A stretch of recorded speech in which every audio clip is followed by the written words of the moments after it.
Hey, math friends. Today we're here to talk about section 2.1. This is about rectangular coordinates and graphing, and should look pretty familiar, but let's see what happens.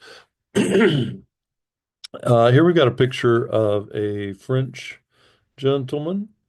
His name was René Descartes, and he was a mathematician. He was a scientist. He was a philosopher.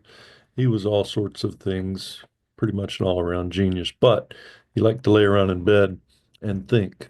And he was pretty good at thinking in bed. And I like to lay around in bed. I don't know that I can think like that though. But the story goes that one day he was looking at a fly up on the ceiling, and the fly was walking left and right and up and down, and he was trying to figure out a way to describe the path of the fly. And he said, "Well, we just need to make the fly can walk left and right and up and down. And if it's here and it moves over to there, there's a path that we could use to describe that." And so laying around in bed, he kind of came up with this idea of let's have an x-axis and a y-axis. He referred to these as quadrant one, two, three, and four. I don't know that you really need to know that much about it. If we were in trigonometry, that would be really important. And a line could rotate through some angle, and it's going to move through this piece of space and then move over here into two and three and four. That's not our problem, so don't worry about that. But that's the coordinate system right there. And you've done these kind of things. You graph points back in middle school or somewhere. You know how this works. And it's pretty straightforward. We've got some numbers that fit on this line, and I'll just put one, two, three, four. I think that's enough for today. And the negative numbers go this way,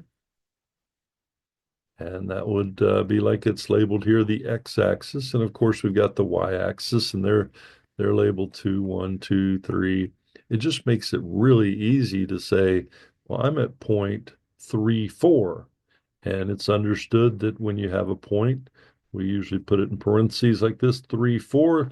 The first number is the x value, the second number is the y value. So we want to go over one, two, three spaces and up one, two, three, four.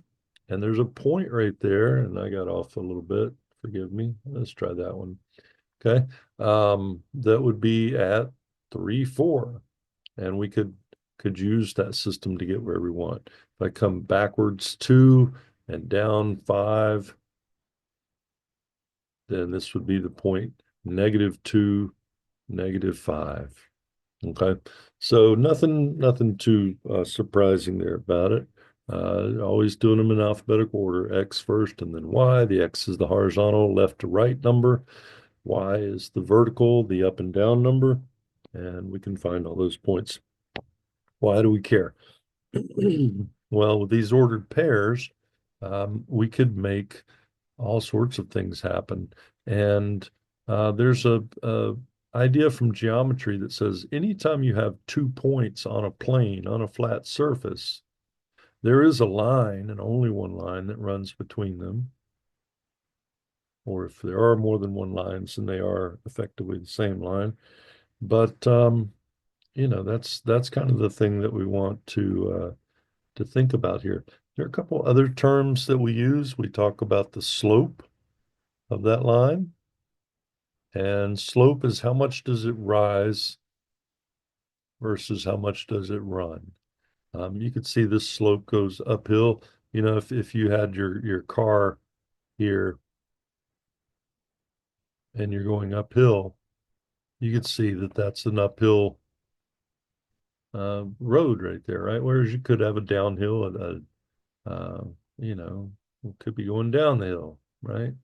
Um, and that's really all this slope does. How steep is the hill, and does it go uphill or downhill?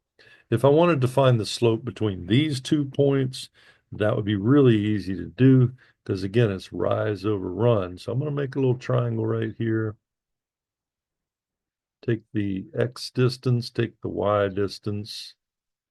The y is how much it rises, and that goes on top. So from here up to there, that's 1, 2, 3, 4 points. My rise is 4, and my run is 1, 2, 3, 4. And so my slope would be rise over run 4/4. That will reduce down to 1. That's a positive number, positive meaning uphill. It's slanted that way.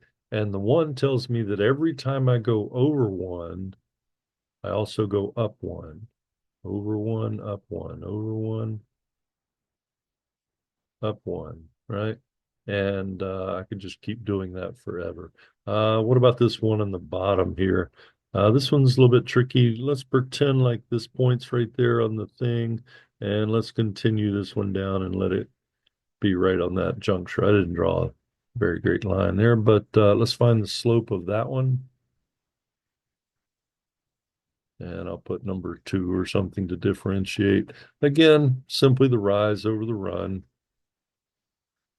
And that run is the X value and the rise is the Y value. So um, when I'm looking at the run, it goes 1, 2, 3, 4, 5 spaces over. So that's my bottom number right there.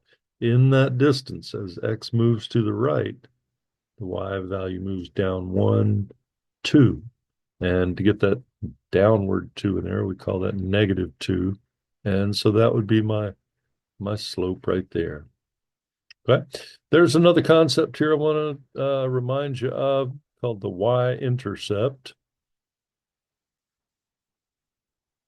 And because this line that runs right down the middle of the thing is the y-axis, I'm going to color it in if I can find this line right here. That's my y-axis. And the y-intercept is where our line, one of these red lines, crosses the y-intercept. So you can see right there, it's crossing at 0. So up here, I'd say the y-intercept of this first curve, I'm going to abbreviate it a little bit, equals 0. Whereas this bottom one here, we got to come here 0, and we're coming down 1, 2, 3, and let's call it 0.75 or something. Okay, but it's down. It's on the negative side. Bottom half of the graph, 3.6, not quite 4, right? So pick a number in there somewhere. That's the slope and the y-intercept. So you got 2 choices here. If I know any 2 points, if I know this point and this point, then I've got a line. Or I could also say, well, give me the slope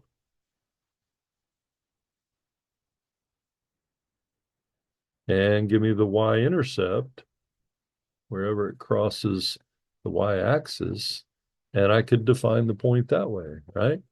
Got a little computer simulation, or the line that way, rather. I got a little computer simulation of this right here, and what you can do is click and drag on one of the points, and you can see that that slope is going down, right? Right here, I'm running, my run is 10, my rise is 1. That's not a very steep hill at all, is it? And I could even go on down. That would be 10 and 0. So when I look at this slope, 0/10, that would be my slope right there. The number in front of the X is your slope. And we're going to see that this number back here is the y-intercept where it crosses. This form is called the slope-intercept form. It gives you the slope, it gives you the intercept. And I could make that do whatever I want. So right now my slope is up 3 every time I go over 9. And here is up, whoops, here is up 5 every time you get the idea, right? We're just talking about how steep that line goes up. And again, if we end up going down from left to right, that would toss a negative sign in there, and we'd talk about negative slope. So that looks pretty good. I do have this other one here where you have 2 sliders, and you could change them. I don't know if I can write on top of what I got here or not. No. All right, so we'll have to come back and do this. But when I go to change the slope, again, we're just moving that line. This time I'm changing the slope and the y-intercept instead of changing the 2 points that define the line. So subtle difference, but you can see that the slope just does exactly what we think there. Meanwhile, the y-intercept moves the whole thing up and down.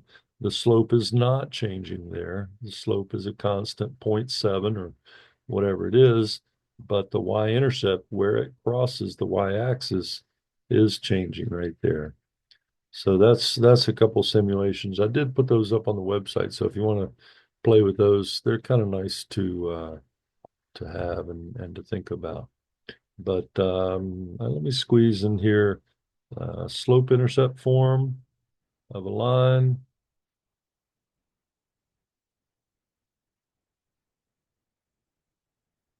is y equals mx plus b. Okay. And whenever you see that, then you know that m is the slope, the number right in front of x, and b is your y-intercept. I don't know why they picked b, but that's kind of the heart and soul of that thing. All right. So, um, what I'd kind of like you to think about is some kind of old-timey machine, and you put stuff in the top and you turn the crank and you get something else out the bottom, right? Maybe it's a nut cracker and you put the whole nut in the top and you turn the crank and the it breaks all the husk off and the meat of the nut falls out on the table, or maybe it's a sausage maker, maybe it's a wheat grinder, whatever you have here. You're putting things in the top, you're turning the crank, and something else is coming out the bottom. Well, we're sitting in a math class, and what we need to put in is a number up here. If I put the number in of 1 in here, I might get another number that falls out of this thing that might be a 4.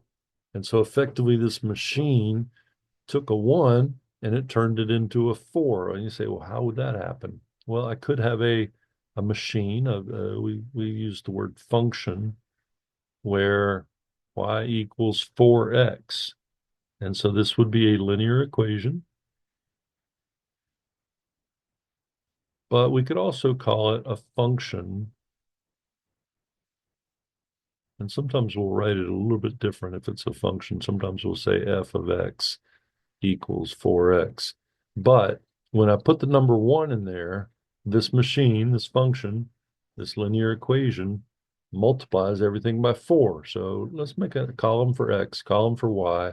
When I put 1 in there, then I'd go 4 times whatever it is. In this case, it's 1. 4 times 1 would be 4.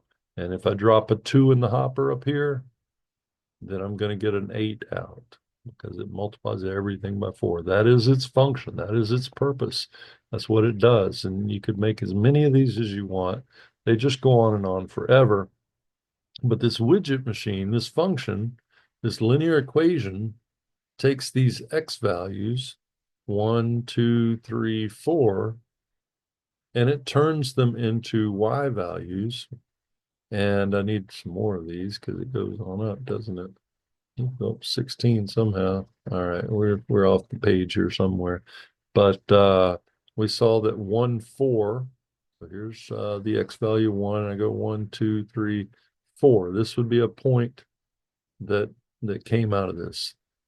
2 turned into an 8 up here somewhere. And 3 is a 12, would be off the screen. 4 is a 16, way off the screen. I'm going to get a line that does something like that, right? I could graph all of these points. I'm not restricted to the whole numbers or the integers or anything. I could put 1/2 in here, and 4 times a half is going to be 2. So that would be another function on my point, another point on my line, I guess you could say. The graph is a picture of all the solutions. And that's kind of a neat concept. It's one thing, but all of the numbers at work here get represented on that line. And so that's what a linear equation does. It's that function's turning one set of numbers into another set. These sets have names, and the X values or the numbers that we feed into the top um, of this thing, put domain numbers here.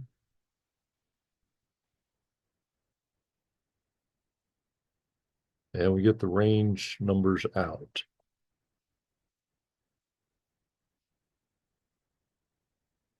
Okay. If you were to put that over here, this would be the domain, the numbers that we're putting into this function, and the range would be the numbers that we're getting out. Okay. Here's one of these things, and again, these are pretty easy to do, so I don't want to belabor this, but let's say we put in the 0. I could come in here and say I want X to be 0 in this case. So I go 2 times 0 plus 1. 2 times 0 is 0 plus 1 is a 1. This one has both a slope and a y-intercept, like that. Let's try a couple more points. I'm going to put the number 3 in there. I'd have 2 times 3 plus 1. I just want to replace X everywhere I see it with the number 3 now. So that would be 6 plus 1 would be 7. And I could plot these 2 points. And any more that I care to do, 0, 1, 3, 7. And that's going to be slightly off the board here. I'm going to put it right there, but you know what I'm trying for. It ought to be a little farther like that. That's enough information, if I could draw a straight line, to show what happens. And any points you pick in between those or out the far side here ought to show up as well. Let's do -3. Okay. If I do 2 times -3 and add 1, I'm just putting the number -3 right there everywhere that I see X plus 1. And that would be -6 plus 1 is a -5. And when I look at -3, sure enough, if my line had gone straight instead of going all wacky doodle, I'd probably be down here somewhere near 5. All right, again, crummy picture. It's hard to draw this thing. But that's kind of what we're trying to do. We've got the slope, we've got the intercept. We can build these little tables and plug whatever number you want into it. Elements of the domain, the set of numbers that we're feeding it, and we're getting these out, numbers of the range. And so that's good. Right here's another one. This one's a little bit convoluted. It's not set up in that slope intercept form where y equals mx plus b. So it's probably best to do a little bit of algebra here. And to get that, I want to take this and turn it into the form y equals some number times x plus some number, where m is the slope and b is the y-intercept. And to do that, I'd probably add 2y to both sides. Remember, we can do whatever we want as long as we do it to both sides. That's a negative. So if I add it, it'll cancel. On the right-hand side, that would give me 4x plus 2y equals 6. We want to get y by itself. So let's subtract 4x from both sides. That'll cancel. Now I'm down to 2y equals -4x plus 6, and I really don't want the 2 there, so I need to divide both sides by 2, effectively dividing everything by 2, and that would give me a y equals -2x plus 3. I now have this thing in slope-intercept form, which means that it makes it really easy to feed X values into this thing. And again, 0's nice because -2 times 0 is 0, and I just get a 3, right? 1 is pretty easy. -2 times 1 would be -2, add 3, and you get -1. 2, pick any numbers you want here, but try something easy, and hopefully it will stay somewhere on our graph. -2 times 2 would be -4, add that to 3, you get a pause. I think I messed this one up. Yeah, this one should be a positive one. I apologize. There's my -1. So to plot these points, I got 0, 3. 0 means don't go left or right at all, and then go up 3. So there lies the point 0, 3. I need 1, 1 over 1 up 1 would be right there. And then I need to go x equals 2, y equals -1. And here's x equals 2, y equals -1. And you can see those make a nice, neat line. And we could pick any other numbers, any other, to feed into this thing that we want. And it would do fine. Okay. If you see one in this form or any other form, it's usually best to put it in the slope-intercept form. All right. Here's another way we can think about this. If I just want to draw the picture, this is kind of a quick and dirty way to do it. I could find the intercepts, and the little bullet points there show you the trick on this. But basically, remember the y-intercept was on this line right there. And on that line, x equals 0. So the y-intercept is necessarily wherever x equals 0. So if I come in here and let x equals 0, then I'd have 2 times 0 plus 4y equals 12. This is gone. And I'd have 4y equals 12. Divide both sides by 4. And I'd have 3. So y equals 3. That is my y-intercept. And I can go ahead and put a point there. And then I could do it the other way. I could let y equals 0. And this is going to give me what's called the x-intercept. Where does that line cross the x-axis, the horizontal axis? So do it the other way now. Let y equals 0. My function up here, bring this all the way back down. Start over, put y equals 0 in there. 2 times x plus 4 times 0 equals 12. Of course, this is gone. And then I got to divide by 2 to get x by itself. So x would be equal to 12 divided by 2, or 6. And so I could come over here. Who picked this problem? Let's see if we can almost get the 6 there. And that'd be a point over there somewhere. And so if I connect those with a line, that's another way to draw that graph and to show all of the points that satisfy that function, that linear equation. So that's kind of neat. Okay. All right. There's something a little bit different. So I did want to show you how to do this on your calculator, and it actually would be easier to do this one right here, because we took this form right here, this generic form, and put it in a special form, the slope-intercept form, where y equals everything else is on the right-hand side. That's the form that you need it into. So if I wanted to graph that on my calculator, I could come up here to the y equals button, and I could put it in just like it shows, -2. Here's your X button right there. It's got a bunch of other variables. Don't worry about that. Just hit what it says. And then I want to add 3. So there's my linear equation in the calculator. I can hit the graph button, and there's that same line that we drew over there. So your calculator is really good, really handy for drawing these things and getting a real quick feel for what it's going to look like and what's going on. Okay. These last 2 slides here have 2 little tricks that I'd like you to know about. And the first one is called the distance formula. If I had any 2 points on this thing, maybe my house is right there and school is right here, and I'd like to find the distance between them. You got a thing called the distance formula. And you can pick any 2 points that you want, and this will work. We'll call this one point 1 arbitrarily. We could call it something else. And I'll put that in at 0, 0. And then up here, because the X and the Y, up here, I've got point number 2. And point number 2, I got to come over 3 on the X-axis, up 5 on the Y-axis. So that would be 3, 5, like that. Okay.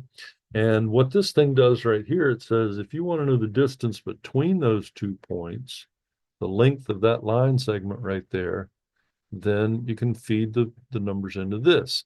This is 0.1, so this would be x1, and this would be the y value of 1, so y1. And up here I've got 0.2, so this would be x2 and y2. Maybe you want to make a little list and, write all that down or something. I don't know. We've already done it, so, I don't know that's necessary, but you do need to have those numbers to feed into this thing and see what happens. X2 was equal to 3, X1 was 0, and then over here Y2 we said was 5, and Y1 down here is 0. That's got to be squared too. Some of you are going, ooh, I know where this comes from. I hope all of you are. Um, can you see why this works? 3 squared would be 9, 5 squared would be 25. And so up underneath here, I need to have the square root of 34. Well, that's not a perfect square. 36 is, square root of 36 is 6. So this is going to be a little bit less than 6. Let's write 5.8. I'm going to put it in here and see what this is, but it ought to be something, in that ballpark. 34, 5.8309. Got ourselves an irrational number there. It goes on forever, all that. You need to pick some amount of that and write it. This looks ridiculous. Okay. So I'd probably chop it off, here or something. But why does that work? Where does that come from? Well, you probably remember the Pythagorean theorem from middle school, high school, somewhere, hopefully. And lost my lost my cursor. There it is. Okay. So what we're doing here is we're saying that's really a triangle. And I know this side of the triangle, and I know this side of the triangle. And down here, I'd have to go from this x value to that x value. And so that's what they've done right there. The difference, the space between that, and then do the same thing with the y values there. And so we're really just doing the Pythagorean theorem. If you haven't seen that in a while, then I'll put it up here and you can go look it up or whatever, but it's pretty easy to use and it's pretty handy. You're just doing, usually you see it c squared equals a squared plus b squared. And if you want to see the length of the longest side, you got to take the square root,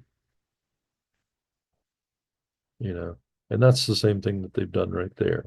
Okay, so the distance formula is really just the Pythagorean theorem. There's nothing fancy about it, but it will give us the distance between any 2 points on the Cartesian plane, on the XY axis, like that we have. Okay. Last thing that I have for you here today is called the midpoint formula. This is another formula, and again, we're going to pick any 2 points that you want, or maybe the homework gives you a problem. And this time we'll take right here, and we'll take right here. Okay, doesn't matter which one you call point one and point two; it'll work out either way. But if I call that one point one, then you can see that the x value is 1, 2, 3, 4 to the left. So x1 equals -4, and y1 equals 1, 2, 3, 4 up, +4. And then down here, same deal, 1, 2, 3, 4, 5 to the right, and 2 down.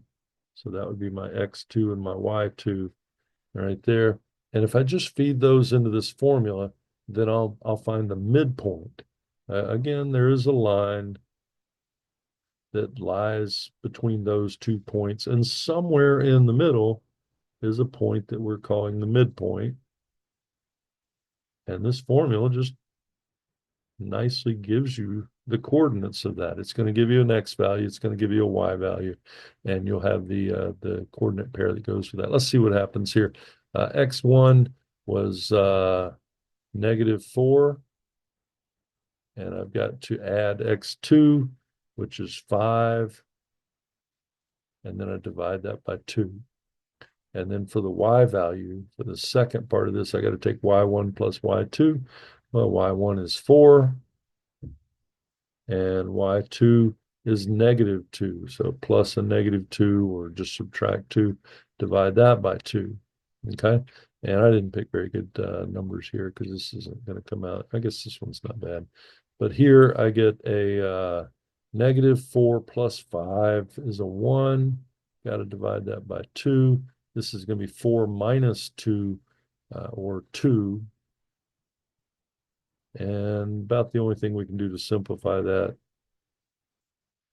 is do that right there. That is going to be the midpoint of that line. And you can see, my picture kind of stinks, but 1/2 1 would be, I got this line a little bit out of place. It should have been right here instead of down there, but we're in the right ballpark there. And this is what we're doing. That's where it really is. What are we doing here? Why does this work? Well, if I take any two numbers and add them and divide by 2, I'm really taking the average of those. So by the time I get the average x, that's going to be right here, halfway on the x side, halfway on the y side. That's going to give me halfway on this line in the middle. So we're really just averaging x and y to find that midpoint. Okay, not a big deal, but just a little formula you can stow away. That first one was all Pythagorean theorem. Here you're just averaging x, averaging y. So those aren't even really hard to remember, see where they came from. That's what I got for linear equations. Thanks for stopping by. Have a great day.